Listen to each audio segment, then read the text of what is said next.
சமூகம் நமக்கு என்ன கத்து கொடுத்துட்டு இருக்கு தெரியுமா? யாரையும் நம்பாத.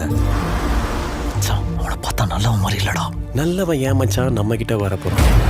நீ சொல்ற அந்த நல்லவன் கிட்ட போய் ஒரு 500 ரூபா கேட்டுப்பார், அப்ப தெரியும் உனக்கு. எல்லாரையும் ஏமாத்து.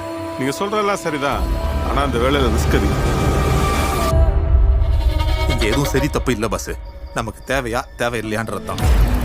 சுயநலமா இருக்க கத்துக்கோ. மணி, அவங்களுக்கு இன்னும் கல்யாணம் ஆகல, சரியான வருமானம் கூட இல்ல. கொலை பண்ண போறியா? போட்டோஸ் அண்ட் வீடியோஸ் ஹெல்ப் பண்ற மாதிரி ஒரு பழைய காதலனுக்கு அண்ணன் தம்பி கூட ஹெல்ப் பண்றாங்க. யாரா நீ? சாவடிச்சுடா. ஒழுங்கா ரேட்டை பேசு, பேசின பணத்தை கரெக்டா வாங்க பாரு. வாங்கினதுக்கு அப்புறம் ஏமாந்து போனவங்களை பத்தி கவலையெல்லாம் படாத. மணி, ஏன்டா ஃபோன் பண்ண மாட்டேங்கிற? போன் எடுக்க மாட்டேன்றான். மெடிக்கல் ஷாப்னு சொல்லிட்டு என்னடா வேலை பார்த்துட்டு இருக்க? அதுவும் வரலன்னா இதுல ஏதோ உள்நோக்கம் இருக்குன்னு தெளிவா புரியுது. துரோகம் பண்ணு, கொலை பண்ணு, கொள்ளடி.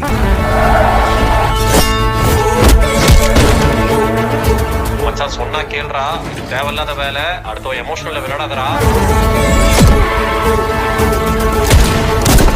ஏதோ நம்ம கிட்ட மறைக்கிறாங்கடா. இவங்களை ஃபாலோ பண்ணா மொத்தமா தட்டி தூக்கிடலாம்.